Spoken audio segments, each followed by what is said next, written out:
ಇದುವರೆಗೂ ಪತ್ತೆಯಾಗದ ಪ್ರಜ್ವಲ್ ರೇವಣ್ಣ ಸುಳಿವು.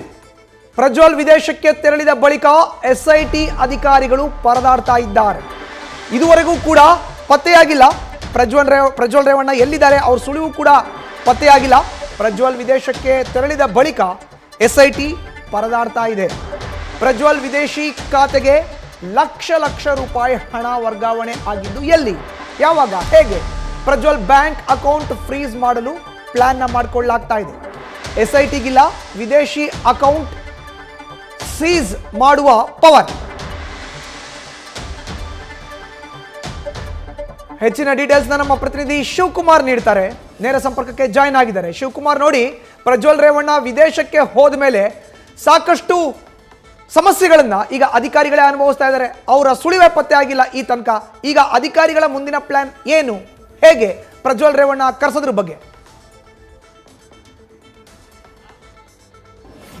ಮಧುಸೂದನ್, ಪ್ರಜ್ವಲ್ ರೇವಣ್ಣ ಅವರು ಇಲ್ಲಿಂದ ಅಂದ್ರೆ ಅವ್ರ ಮೇಲೆ ಪ್ರಕರಣ ದಾಖಲಾಗೋಕ್ಕಿಂತ ಮುಂಚಿತವಾಗಿ ಇಲ್ಲಿಂದ ಜರ್ಮನಿಗೆ ಹಾರಿದಾರೆ ಅನ್ನೋ ಮಾಹಿತಿ ಸದ್ಯಕ್ಕೆ ಸಿಗ್ತಿರುವಂತದ್ದು. ಘಟನೆಗೆ ಸಂಬಂಧಪಟ್ಟಂತೆ ಅಂದ್ರೆ ಪ್ರಜ್ವಲ್ ರೇವಣ್ಣ ವಿರುದ್ಧವಾಗಿ ಸೆಕ್ಸುವಲ್ ಹರಾಸ್ಮೆಂಟ್ ಕೇಸ್ ದಾಖಲಾಗುವಂತದ್ದು ಏಪ್ರಿಲ್ 27ನೇ ತಾರೀಕು. ಆದ್ರೆ ಹಾಸನದಲ್ಲಿ ಅಶ್ಲೀಲ ವಿಡಿಯೋ ವೈರಲ್ ಆಗಿದ್ದು ಚುನಾವಣೆಗೂ ಮುಂಚಿತವಾಗಿ ಅಂದ್ರೆ ಏಪ್ರಿಲ್ 26ನೇ ತಾರೀಕು ಚುನಾವಣೆಗಿಂತ ಮುಂಚಿತವಾಗಿ 2-3 ದಿನಗಳಿಂದ ಅಶ್ಲೀಲ ವಿಡಿಯೋಗಳು ವೈರಲ್ ಆದ್ರೂ ಕೂಡ ಯಾವುದೇ ಪ್ರಕರಣ ದಾಖಲಾಗೋದಿಲ್ಲ.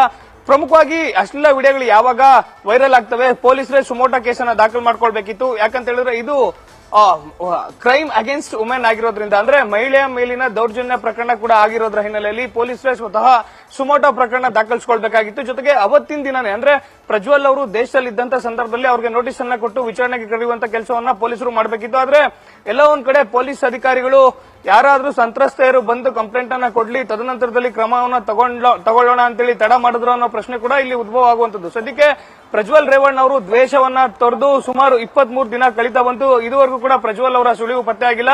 ಇದುವರೆಗೂ ಪ್ರಜ್ವಲ್ ರೇವಣ್ಣ ಅವರು ಜರ್ಮನಿಯಿಂದ ಬೆಂಗಳೂರಿಗೆ ಸುಮಾರು 5 ಬಾರಿ ಟಿಕೆಟ್ ಅನ್ನ ಬುಕ್ ಮಾಡಿ ಕ್ಯಾನ್ಸಲ್ ಮಾಡಿದಾರೆ ಅನ್ನೋ ಮಾಹಿತಿ ಸದ್ಯ ಎಸ್ಐಟಿ ಅಧಿಕಾರಿಗಳಿಗೆ ಇರುವಂತದ್ದು. ಪ್ರಜ್ವಲ್ ರೇವಣ್ಣ ಪತ್ತೆಗಾಗಿ ಒಂದ್ ಕಡೆ ಬ್ಲೂ ಕಾರ್ನರ್ ನೋಟಿಸ್ ಅನ್ನ ಕೊಟ್ಟಿದ್ದಾರೆ. ಜೊತೆಗೆ ಸುಮಾರು 3 ಬಾರಿ ನೋಟಿಸ್ ಅನ್ನ ವಿಚಾರಣೆಗೆ ಹಾಜರಾಗುವಂತೆ ನೋಟಿಸ್ ಅನ್ನ ಕೊಟ್ಟಿದ್ರು. ಅವರ ವಕೀಲರು ಮೇ 1ನೇ ತಾರೀಕು ಬಂದು 7 ದಿನಗಳ ಕಾಲಾವಕಾಶವನ್ನ ಕೇಳಿದ್ರು. ಜೊತೆಗೆ ಪ್ರಜ್ವಲ್ ರೇವಣ್ಣ ಕೂಡ ಫೇಸ್ಬುಕ್ ನಲ್ಲಿ ಪೋಸ್ಟ್ ಅನ್ನ ಹಾಕೊಂಡಿದ್ರು, ಸುಮಾರು 7 ದಿನಗಳ ಕಾಲಾವಕಾಶ ಬೇಕು, ಹೊರದೇಶದಲ್ಲಿ ಇದೀನಿ ಅಂತೇಳಿ. ಆದ್ರೆ ಪ್ರಜ್ವಲ್ ರೇವಣ್ಣ ಮೇ 1ನೇ ತಾರೀಕು ಕಾಲಾವಕಾಶವನ್ನ ಕೇಳ್ತಾರೆ. ಅದು ಮೇ 7ನೇ ತಾರೀಕು ಮುಗಿಯುತ್ತೆ. ಸದ್ಯ ಮೇ 19ನೇ ತಾರೀಕು ಆಗ್ತಾ ಬಂದ್ರು ಕೂಡ ಪ್ರಜ್ವಲ್ ರೇವಣ್ಣ ದೇಶಕ್ಕೆ ವಾಪಸ್ ಆಗಿಲ್ಲ. ಎಸ್ಐಟಿ ಅಧಿಕಾರಿಗಳ ಸಂಪರ್ಕಕ್ಕೂ ಕೂಡ ಸಿಕ್ಕಿಲ್ಲ. ಸದ್ಯ ಎಸ್ಐಟಿ ಅಧಿಕಾರಿಗಳು ಅವರ ಬ್ಯಾಂಕ್ ಅಕೌಂಟ್ ಗಳನ್ನ ಫ್ರೀಸ್ ಮಾಡಲಿಕ್ಕೆ ಸಿದ್ಧತೆಯನ್ನು ನಡೆಸಿಕೊಂಡಿರುವಂತದ್ದು. ಹೊರದೇಶದಲ್ಲಿರುವಂತಹ ಪ್ರಜ್ವಲ್ ರೇವಣ್ಣ ಲೈಂಗಿಕ ಕಿರುಕುಳ ಪ್ರಕರಣದಲ್ಲಿ ಆರೋಪಿ, ಅತ್ಯಾಚಾರ ಪ್ರಕರಣದಲ್ಲಿ ಆರೋಪಿ.